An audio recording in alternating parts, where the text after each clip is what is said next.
Senhores, bom dia, boa tarde, boa noite. Está começando mais um Coin to Biz, o spin-off do Talk to Biz, que é a nossa coluna semanal sobre estratégia, gestão, marketing e inovação. E aqui no Coin to Biz, você já sabe, uma vez por mês, ou mais ou menos isso, nós nos reunimos para falar especificamente sobre o mercado de jogos eletrônicos, a milionária, bilionária indústria dos videogames. O meu nome é Bruno Garcia, eu sou professor e profissional na área de marketing e business e trago mais uma vez o nosso querido amigo de todos os episódios do Coin2B. Sander está de volta depois de suas férias nababescas, férias de magistrado. 90 dias de férias é o Sander.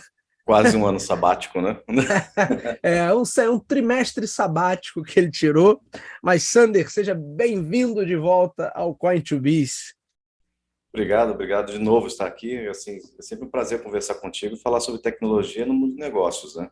Justamente, meu amigo Sander, justamente porque temos, do ano passado para cá, muitas novidades em relação à inteligência artificial. Eu, particularmente, gravei vários vídeos falando sobre chat GPT, impacto no marketing digital, impacto nas buscas, Microsoft contra Google, tudo isso aí está super na pauta desde o final do ano passado. Exato. Mas e a inteligência artificial aplicada aos videogames? Que impacto isso traz para o mercado? O que muda na dinâmica dos jogos e o que muda na dinâmica do desenvolvimento? É o que nós vamos discutir aqui hoje. Eu acho que um ponto, Sander, que a gente pode trazer para o início desse papo é que inteligência artificial associada a games já é uma conversa, acho que talvez desde sempre, né? Antiga. É, Assim, você tem uma ideia, tem um jogo do MSX, né, chamado Zanak, em que usa inteligência artificial para poder calibrar a dificuldade do jogo. De acordo com a habilidade do jogador, ele vai aumentando a dificuldade do jogo, né, fazendo o uso da IA para isso. Uma inteligência mais rudimentar, mas é a base, né, da inteligência lá, através dos seus inputs de dados, de informações do jogador, ele vai calibrando a dificuldade do jogo. isso ficou bastante falado também, Sander, aí já mais em épocas recentes, quando começou a ter nos jogos aquela questão de uma espécie de dificuldade adaptativa, não era? Que tinha. Exato. Uhum. É essa dificuldade adaptativa que foi já uma construção de uma IA rudimentar. Hoje, lógico, a gente tem uma outra categoria de IA, né? Mas continua ainda sendo uma alimentação de dados com pesos, com análise de semântica. Então, tem várias outras coisas que estão surgindo hoje e que a gente já vai discutir em breve aí sobre todos esses aspectos, né? E quando a gente falava, por exemplo, já tem bastante tempo, que a gente tem jogos que geram levels ali de forma meio que randômica. Tinha um no Play 3 aqui que eu jogava muito, que era o Rogue Legacy. Acho que recentemente até saiu uma continuação que tinha essa Uhum. questão de gerar fases aleatórias ali, e cada jogo era um novo jogo, de fato, né? Porque você não tinha como Sim. decorar os locais, os caminhos, os inimigos. Isso Não, também está dentro dessa tecnologia. tá dentro dessa tecnologia, né? A randomização de um cenário nem é uma inteligência artificial em si, e sim é uma forma de codar alguma coisa para entregar um randômico, né? Algo randômico. A IA em si, ela está no quê? Está em verificar se essa randomização não cria dead ends, né? Não cria esses pontos inacessíveis dentro de um game. Então, Criar ali ela... um beco sem saída, onde o camarada não tem o que Exato. fazer, seria isso, né? Exato, esse é um ponto. E outro ponto também é a dificuldade do jogo que é calibrada, né, de acordo com essa IA, né, e de acordo com a habilidade do jogador. Existem alguns jogos que são feitos para testar mesmo o jogador, utilizando uma IA um pouco mais calibrada, como o Call of Duty, por exemplo. Você tem umas IAs bem calibradas ali. Algumas, quando você coloca uma dificuldade mais alta, é difícil você passar. E tem outros jogos que já tem, que são mais simples, são pixelados, mas usam um alto poder de inteligência artificial, que vão calculando a sua habilidade. Com isso, ele vai te dando mais propósito dentro do jogo. Afinal, a vida da gente é um eterno recálculo de rota, né? E é o que acontece quando você está colocando uma IA dentro de um jogo. Explica aí, em linhas gerais, seria importante você dar uma explicada no que é um sistema de inteligência artificial. Porque existe muito o senso comum, né, da máquina estar pensando, a máquina, mas acho que a maioria das pessoas entende exatamente o que é um sistema de inteligência artificial. Dá um overview para a gente, só para a galera ficar todo mundo na mesma página. Bem, assim, a gente não tem máquina pensante, mas temos simuladores de pensamento. É impressionante o que a gente vê hoje com o ChatGPT, com o Midjourney, com o DALL-E, com várias outras ferramentas de inteligência artificial, mas ainda assim elas são análises semânticas, tá? São ferramentas de análise semânticas, elas verificam o peso de cada entrada, são treinadas com milhões, no caso do ChatGPT 4, que é a nova versão, são 100 trilhões de parâmetros de entrada que ele tem, então dá uma impressão muito grande de que é alguma coisa pensante, mas ele não é, tá? Ele ainda é um programa com condicionais que verificam seus pesos de cada uma das palavras e analisa o sentido daquele texto dentro de um contexto que já é gerado, e aí ele vai passando a adivinhar qual é a próxima palavra. Quando ele adivinha adivinha é uma palavra bem genérica, né, para esse caso, mas ele passa a Vamos dizer assim, que é verificar uma probabilidade ali daquele termo isso, ele faz estar uma adequado, né? probabilidade, um termo probabilístico. É matemática pura, né? E aí ele verifica qual é a palavra que mais se encaixa dentro daquele contexto. E toda aquela frase vira uma sentença matemática para a máquina. E para a gente acaba tendo sentido.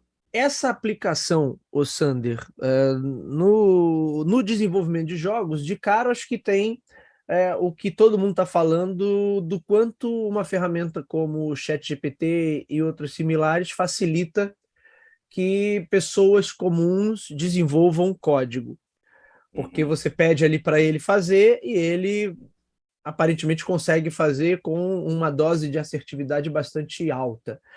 E daí você próprio me mandou um testezinho que você fez que criou uma espécie de Space Invaders ali com apenas usando o chat GPT. De fato, Sim. a gente está com sistemas que vão ser capazes de simplificar ao máximo esse processo de programação, que Uhum. nós que somos mais da antiga, não tão da antiga assim, mas da antiga, você lembra que tinha aquela coisa das linguagem de máquina, de você ir ali o Sim. código de fato, né? Depois começaram a Uhum. vir as linguagens mais visuais, que já era uma facilidade de você, né, lidar com o código, e talvez agora você simplesmente dê comandos e especifique comandos. Será que a gente vai passar de fato por essa revolução no desenvolvimento de software? Ou Uhum. isso é mais talvez um hype ali, que a máquina tem potencial, mas não vai passar daqueles pontos básicos ali? Não, é assim, vamos por partes, né? O hype que foi criado em cima do ChatGPT é óbvio por conta da interação e assim da proximidade que tem com a linguagem humana. E é natural que a gente tenha esse hype aí, justamente e aí você começou a ter uma explosão de pessoas falando sobre o ChatGPT e é um assunto do momento, né? Ainda vai ser por mais algum tempo, ainda mais com o ChatGPT 4 vindo a público, né? Com força. Mas assim, é uma ferramenta que vai te dar mais produtividade, certo? É uma ferramenta que vai te auxiliar a recompor a sua linha de pensamento, mas ela não substitui a tua criatividade, certo? Porque ela alucina. Vira e mexe, vira de regra, ela alucina, né? Se você não souber dar os comandos certos, dar as condicionantes corretas para o ChatGPT, treiná-la de acordo com o que você realmente precisa. E aí você entra numa profissão nova que está chegando aí, chamada engenheiro de prompt, né? Exato. Você acaba tendo respostas genéricas e não tão direcionadas àquilo que você tá precisando. E o fato de alucinar, que os engenheiros de software falam que a máquina alucina, é que ela de fato pega contextos de vários assuntos diferentes e tenta montar daquilo dentro de um sentido, né, sentido matemático que faça sentido humano. E aí você vai acabar tendo algumas coisas, e assim, independente de qualquer tipo de viés que a gente tenha, né, ela pega aquilo, toda a informação que foi treinada para ela. E aí você tem alguns cortes desenvolvedores, né, que podem fazer com que a máquina responda ou não de acordo com uma determinada parâmetro de limite, né? Você vai colocar ali. Alguns limites são bem claros, né? Como limites de violência, coisa e tal, e outros não são tão claros como os limites que envolvem tratativas de pessoas. Mas aí está fugindo um pouquinho do assunto. Quanto à parte da programação em si, ela vai auxiliar muito a programação, porque assim, o ChatGPT é uma ferramenta fantástica para você ter a semântica, tá? Mas existem várias outras ferramentas que você pode especializá-las para determinados tipos de atividades.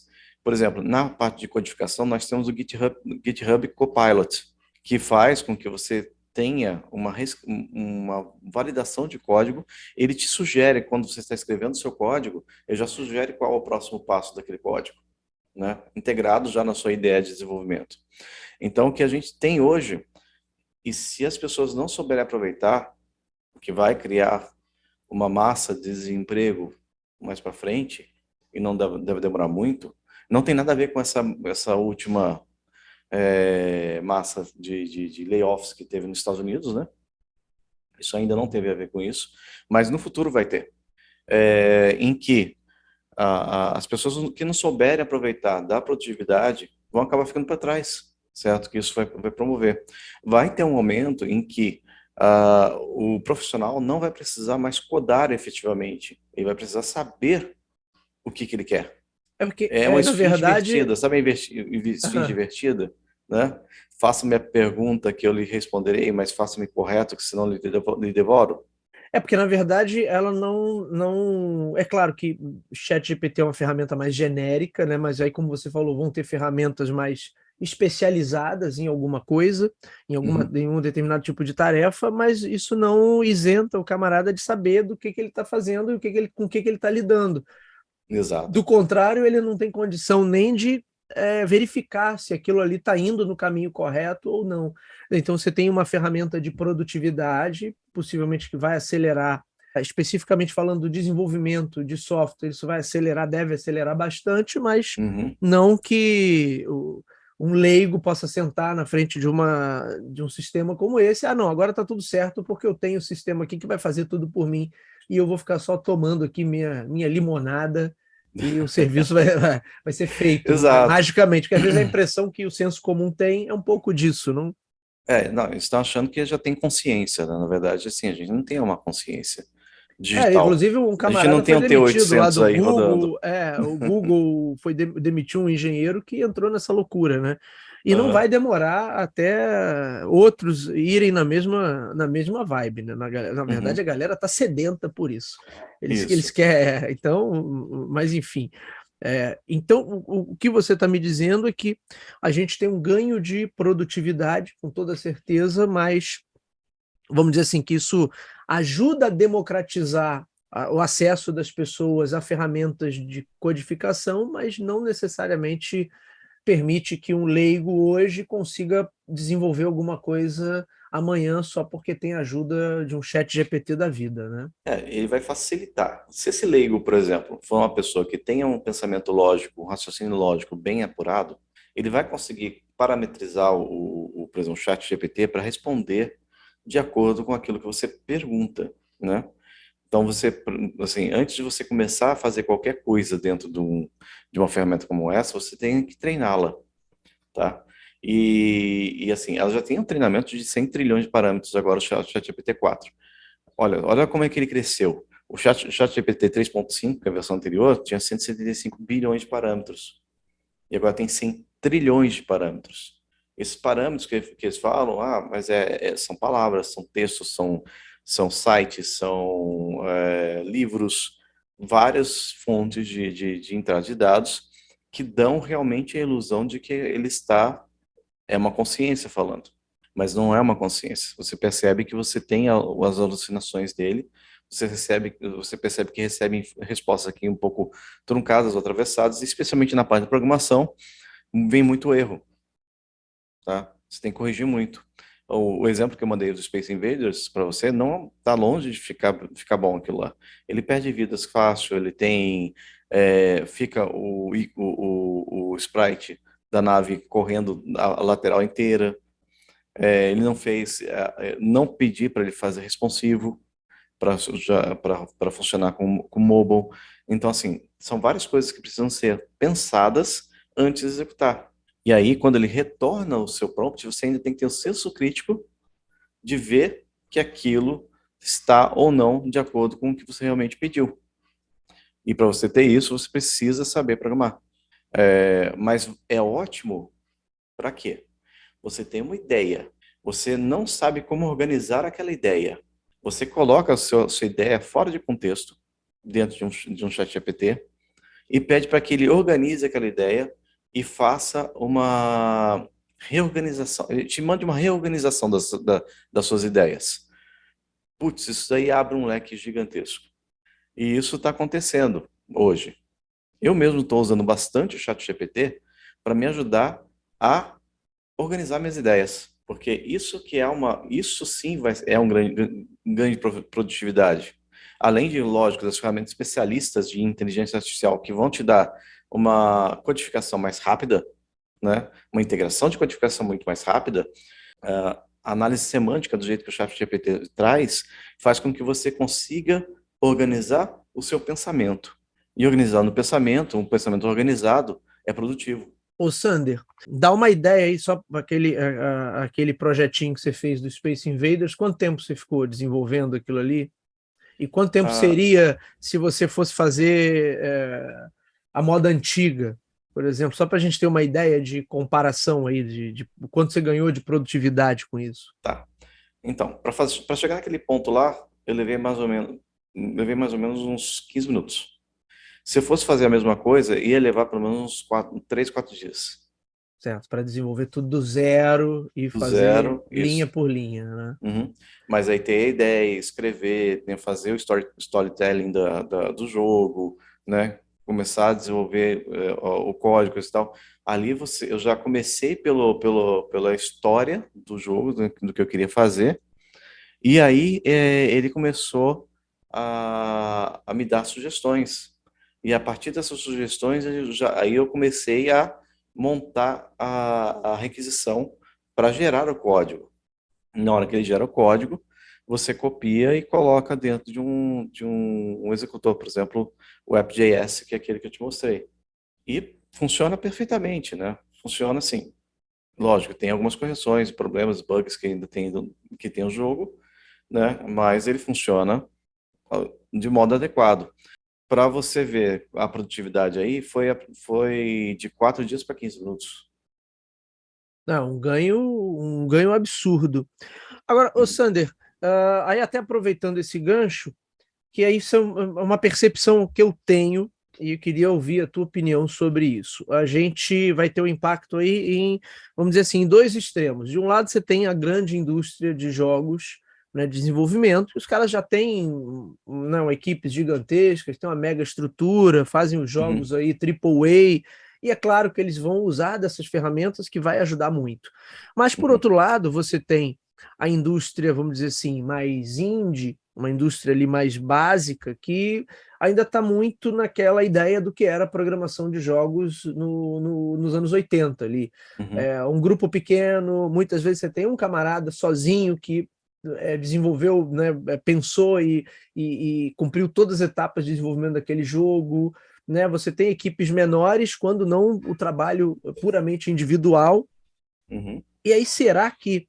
Porque eu li um artigo já tem alguns anos, já a coisa não se concretizou, mas falando justamente sobre daquele período ali, há uns 4, 5, 6 anos atrás, que estava muito em evidência jogos indie, a Sony começou a investir mais, todo mundo estava de olho em jogos indie, e aí falava-se do perigo de repente, a gente passar por um movimento onde eu vou ter zilhões de jogos sendo despejados no mercado, mas a maioria de pouca qualidade, que foi um dos problemas que a gente teve lá nos anos 80 com a segunda geração, né, de você ter de repente jogos sendo produzidos em qualquer fundo de quintal, e aí você tinha desde os jogos que eram de excelência, do tipo jogos da Activision, da Konami, coisa e tal, você tinha os, os jogos Os bizarros, jogos bizarros, né? pornográficos, jogos que não tinham a menor qualidade. Então, será que você ter essa enxurrada que eu imagino para os próximos meses, talvez para o próximo semestre, e a partir do ano que vem, principalmente, assim, é uma enxurrada no desenvolvimento de jogos, uma enxurrada também no desenvolvimento de aplicativos, mobile, por exemplo, que você tem muita gente querendo fazer, muita gente entendendo que aquilo ali pode se tornar um negócio muito bom, mas não necessariamente as pessoas têm todos os recursos ali disponíveis. Se a gente Certo. pensar, por exemplo, no cenário brasileiro, eu já tive vários alunos nem da área de tecnologia, mas eu tive uma dupla de alunos, inclusive, que faziam marketing e faziam também uma outra faculdade ligada a desenvolvimento.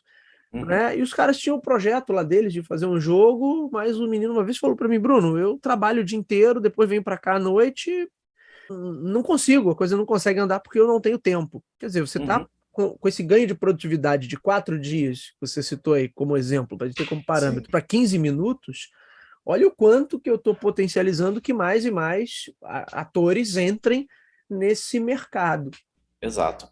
Aí a questão da mesma forma que eu já discuti aqui em outros programas sobre criação de conteúdo, vai ter uma explosão de criação de conteúdos e 99,9% deles de qualidade totalmente duvidosa, não porque o chat GPT seja ruim, mas é porque é o que a humanidade já faria. Hoje, você pegar proporcionalmente o que tem de conteúdo, já é Exato. 99% do conteúdo web é lixo, você tem 1% de conteúdo de fato qualificado. Agora, o quanto eu potencializo, quando eu automatizo, quando eu dou uma ferramenta dessa que gera uma produtividade incrível, o quanto eu potencializo que esse lixo quintuplique. Né? E aí, Exato, exato. como é que você vê isso, Sander? Então, isso aí afeta várias áreas, né? Do desenvolvimento de software, isso é fato também que vai vir bastante coisa boa, mas também bastante coisa ruim. O mercado acaba filtrando, né? Hoje o mercado vai filtrar, como filtrou na década de 80. Os jogos indie, né? Também vão ser passados por esse crivo. Vai ter uma explosão de coisas no mercado.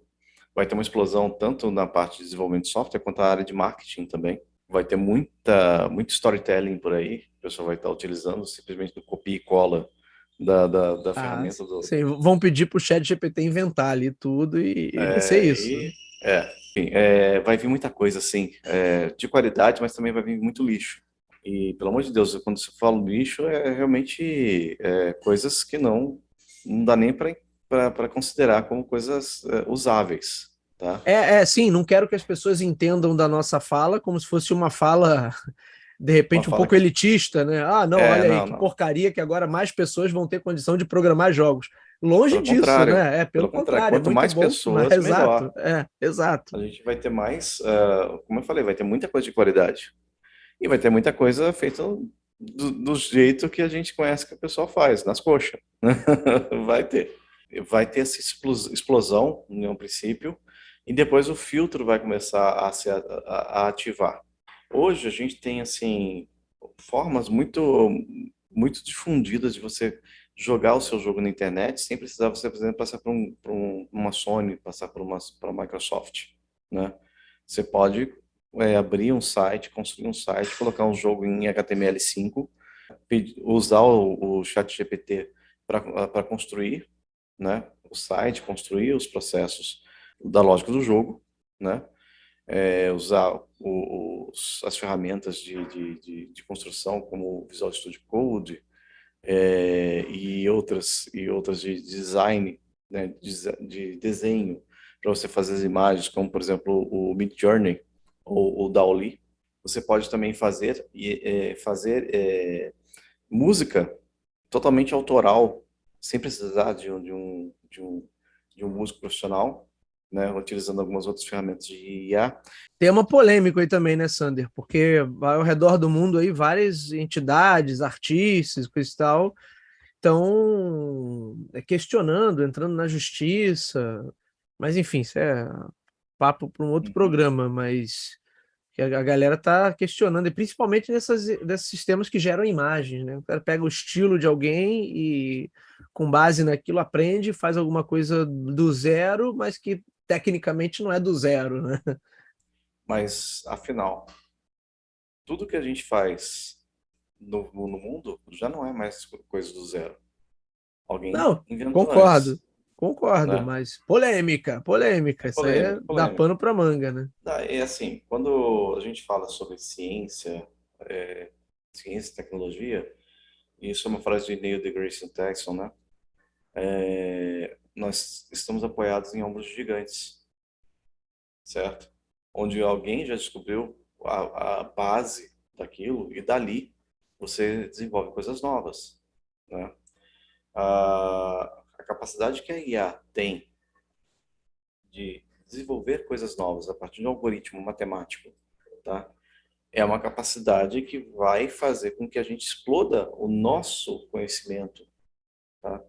E aí, se você for um músico profissional, você utilizando ferramentas de criação de música, você pode samplear essas músicas e fazer uma coisa nova, né? Então, esse é o objetivo principal de qualquer IA. IA não foi feita hoje, não está feita para criar as coisas do zero. Você tem que pegar, você criar ali, copiar aquele texto e colar. Ou Sim, copiar aquela música e usar, tá? Você pode usar, fazer isso. Lógico que você pode. Mas aí a gente está categorizando aquele negócio que a gente falou que ficou genérico, sim, certo? sim, Mas se você pegar aquilo que te ajudou a criar, né? Você fez uma imagem, te ajudou a criar uma imagem, te ajudou a criar um código, te ajudou a criar um texto para você montar na sua história, e ajudou você a criar uma música. E você usar isso daqui como base para você fazer a sua criação a partir de algo que foi já desenvolvido, isso é válido. Assim sim. como uma pessoa, um profissional, pega, olha para todas as referências que ele aprendeu na faculdade, né? E E cria cria alguma algo, coisa nova, sim. certo? Agora, vamos colocar agora pela perspectiva dos jogadores, para Uhum. os usuários. Você percebe que esses novos sistemas de inteligência artificial podem trazer uma mudança na experiência que é proporcionada para os jogadores, ou o que a gente já tem de inteligência dentro dos jogos já é mais do que suficiente, a gente não vai ter talvez uma mudança, uma transformação nessa experiência tão significativa. Porque eu acho que uma coisa que é muito emblemática, mais uma vez, pegando lá do comecinho dos games, segunda geração que a gente viveu, era assim, era você jogar contra a máquina e jogar contra outro ser humaninho, né? Aham, E acho que certo. a grande revolução, né, quando você tem ali a possibilidade de jogar para dois e mais para frente, quando você tem a possibilidade de jogar online contra outras pessoas, é porque a coisa ganha uma conotação assim de imprevisibilidade total. Você nunca sabe o que o outro vai fazer, é muito mais complexo, né, você jogar Uhum. contra outra pessoa do que jogar contra a máquina. Mesmo que a gente tenha hoje alguns sistemas que fazem como a gente falou, a dificuldade adaptativa e tudo Uhum. mais, mas ainda assim é muito diferente, né? Você jogar sei lá, uma partida de Street Fighter ou uma partida de FIFA É. contra a máquina, vamos dizer assim, que a gente chamava antigamente de máquina, né? Agora a gente está chamando Uhum. de sistema, mas é contra o sisteminha ali, né? O Aham. software está jogando contra o software e jogar contra outro ser humano. Será que com o avanço desses sistemas a gente vai chegar num nível em que talvez eu não consiga mais diferenciar, eu tenho o mesmo nível de imprevisibilidade e de dificuldade que eu tenho jogando contra outro ser humano, vamos colocar assim, como não talvez dificuldade, mas como grau de incerteza que eu tenho jogando contra outro ser Uhum. humano e jogando contra o sistema, não é de hoje que homens e computadores se desafiam ali. Eu lembro daquela coisa do computador da IBM contra era o Kasparov, né, que era o Deep campeão de Blue, xadrez, Deep Blue, Deep Blue, exatamente, né? depois veio o Go e depois o AlphaGo. Eu sei se é covardia, né? Um sistema que pode fazer 1 milhão de cálculos e fazer 1 milhão de projeções e prever movimentos contra um ser humano. A gente, né, compara. Outro dia, acho que é César Taurion, né? Não Ah, sei se você acompanha esse camarada no LinkedIn, mas ele esse eu faz não vi muitas ainda. postagens sobre inteligência artificial, e aí ele falando sobre as comparações, né? Que ninguém compara um corredor de maratona com o carro, né? Com uma Uhum. Ferrari. E, Já no entanto, fizeram isso, né? não sei, se Já fizeram fizeram. isso, uma corrida do Bolt contra acho que uma Lamborghini. Pô, mas é um negócio meio idiota, né? Da mesma É, forma como tende a ser uma idiotice toda comparação que você faz entre o ser humano e o sistema. Mas vamos lá. é. Para os jogadores, Sander, o que você acha? Bem, vamos começar pelo seguinte fator, né? Toda a indústria de jogos, ela parte pela premissa de que o jogador tem que ter prazer em jogar um jogo, a não ser que o jogo tenha aquele viés de ser o jogo mais difícil do ano, o jogo mais difícil e passa a ser desafiador. Mas ele sempre tem um atenuador para que o jogador avance, certo? Porque faz parte daquele sistema de recompensa, A né? experiência de A ganho ali tem que experiência de ser ganho, válida, né? né? Exato, isso daí é um gatilho mental. E se você não tiver se você tiver um jogo que é muito difícil, o pessoal abandona aquele jogo e não joga mais. Contra o ser humano, a gente compete com o ser humano, né? Quando você está jogando contra um outro ser humano, ele está competindo contigo. Então, o objetivo dele é evitar que você passe de qualquer custo e fazer com que ele ganhe e vice-versa. Ele já Se a não vai gente... ter a mesma lógica de, vou facilitar aqui para ele não ficar triste, né? Não, Exato. dane-se, Agora, você que agora perca, saia do se jogo, você né? colocar uma IA que o objetivo dela é ganhar, ela vai ganhar. Vai ser muito difícil você passar, salvo que você consiga identificar alguns glitches, né, que vão ficar no meio do caminho, né, algumas bugs, e você detectou aquele bug, né? Por exemplo, o Elder Scrolls 2, que tem os chefes mais difíceis que já vi, né? E aí você consegue simplesmente vencer porque você entrou debaixo do chefe. Quem joga isso daí sabe o que eu tô falando. Pô, é assim, é um glitch, né? É uma facilidade. Sim. Então, isso tudo assim, vai pelo seguinte fator. Máquina não vai ser programada, pelo menos a princípio, para vencer. Se ela for programada para vencer, não importando quais são os prejuízos que ela cause, ela vai vencer, certo? Alguma coisa de T-800 aí surgiu no ar, né? É, O pessoal já fica com essa preocupação, né? Mas, uhum. enfim, A para o preocupação de jogo ali uso seria uma preocupação válida. T-800 ou mais antigamente o HAL 9000, né? a 9000. O que vai acontecer daí para frente são IAs cada vez mais especializadas, né? Em que para o jogador ter prazer em jogar e vencer aquilo lá, vão ter dificuldades, nível de dificuldades cada vez maiores, né?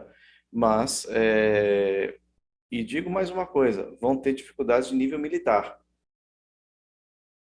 Que tá? isso vai ser usado muito para treinamento também, né? Exato, tá? Com imprevisibilidade, com vários outros fatores que podem surgir no campo de batalha, né? E aí você vai ter pessoas cada vez mais especializadas em jogar games profissionais, que aí passam a ser efetivos e-sports, né, contra máquinas especializadas. É que aí a gente já tem, né, um movimento tão forte aí de esportes eletrônicos no mundo Uhum. inteiro, quer dizer, você vai de repente levar todo um outro leque de jogos para esse patamar da profissionalização de fato, né? Exato. Por exemplo, no caso do esports, né, que você precisa treinar equipes contra outras equipes que já são conhecidas. Você não vai pegar e fazer, assim, é difícil você juntar e fazer amistosos, né, como é no mundo real, para você pegar no mundo digital. Pode acontecer, pode existir, mas seria bem fácil, ou assim, bem interessante você pegar o modo de jogo de uma determinada equipe, treinar uma IA para fazer o mesmo modo de jogo, e aí você jogar, colocar sua equipe para jogar e fazendo com que essa IA faça variações daquele modo de jogo, Sim, sim. entendeu? Você ir treinando sua equipe de esportes. E aí no jogo de fato contra jogadores profissionais, você ter esse treinamento já esperando várias outras situações que já estavam meio que previstas dentro de um cenário de game. Isso é interessante. Muito legal.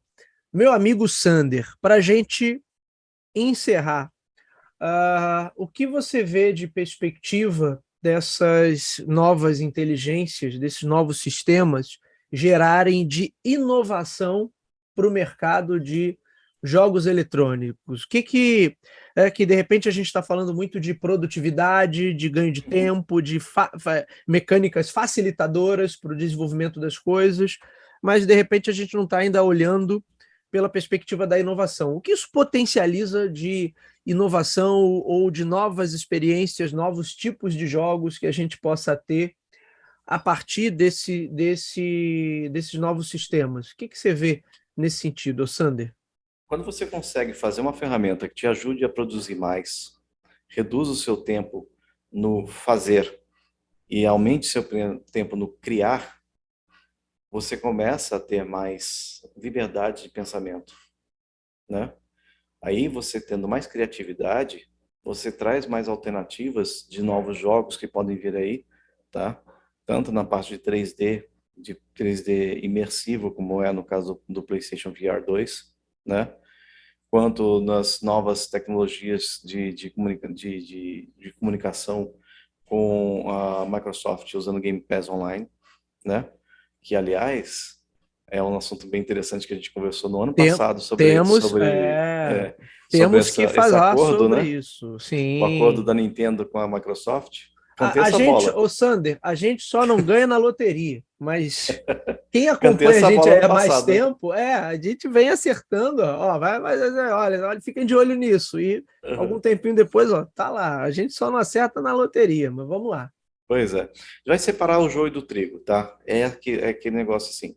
Vai ter um ganho muito grande de produtividade, vão vir muitas coisas novas, vão vir muitas coisas também que não são legais, tá? Nesse meio tempo.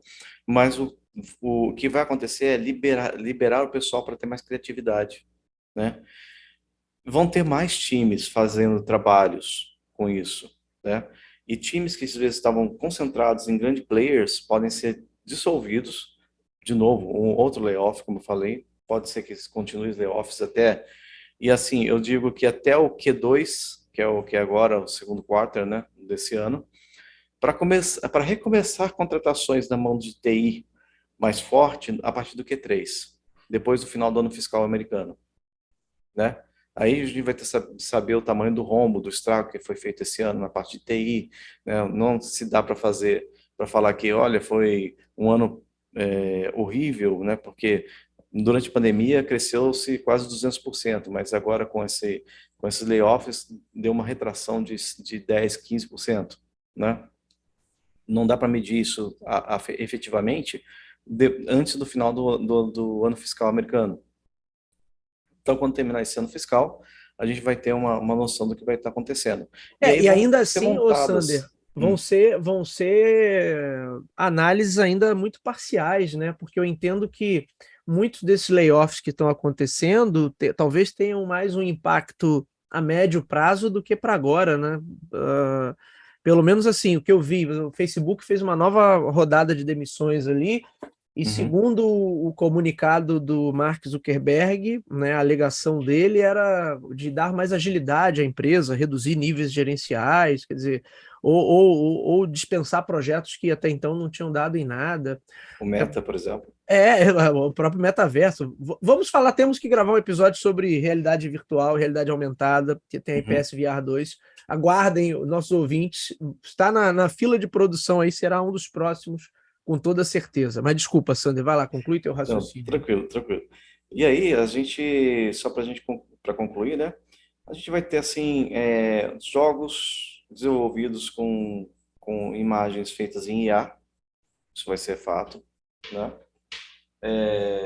Imagina o seguinte cenário, você construir um adventure game, né?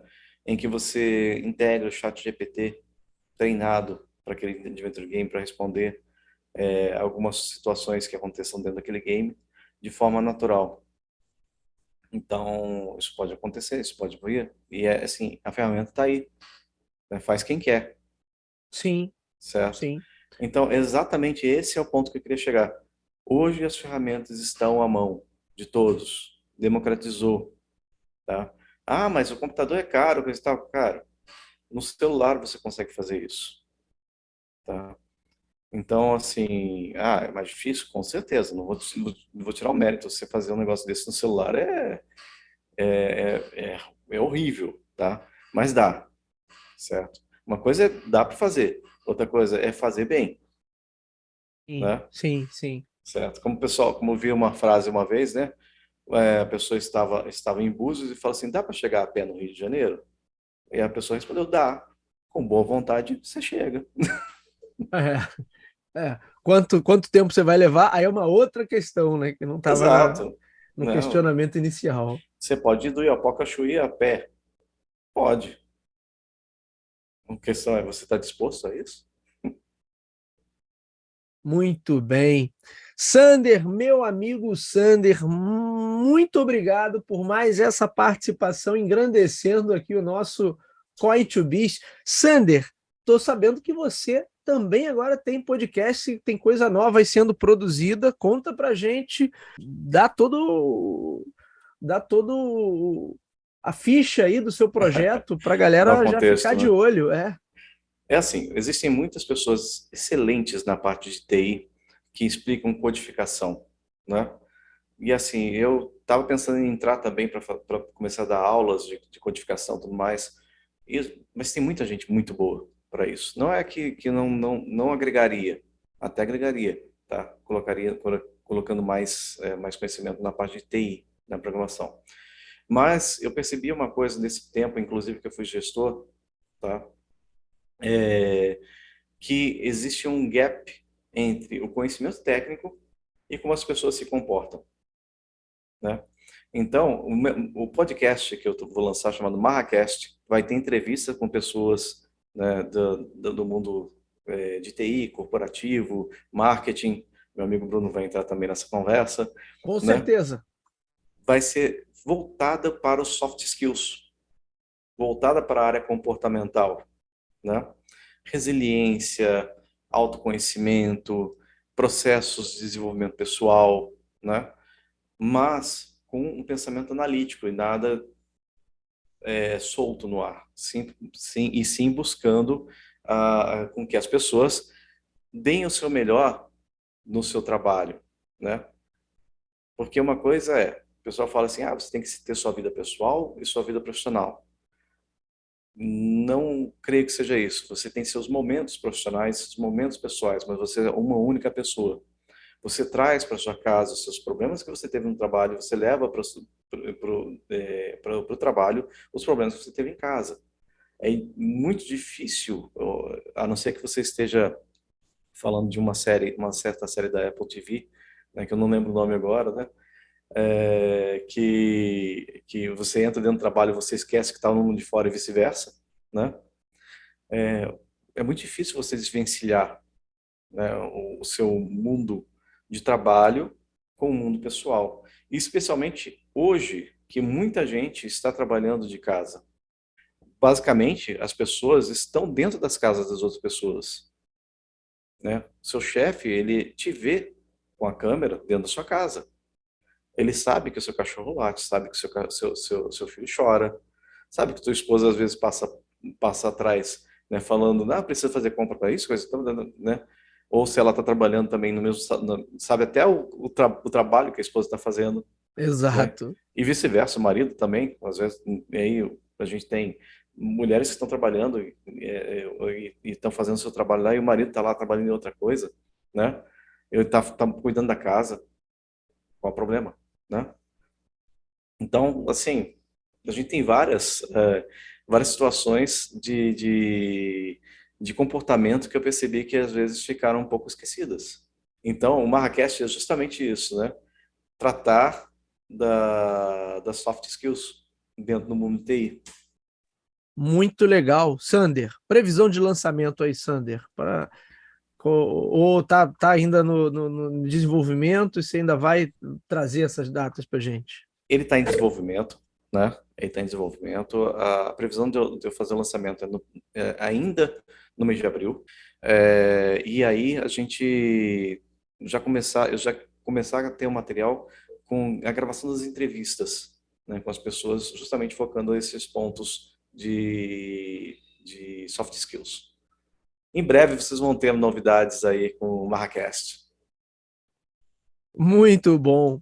Sander, quero te agradecer mais uma vez por essa participação aqui no Coin2Biz e agradecer a você que está nos ouvindo ou está nos assistindo. O Coin2Biz, você já sabe, ele integra o feed do Talk2Biz.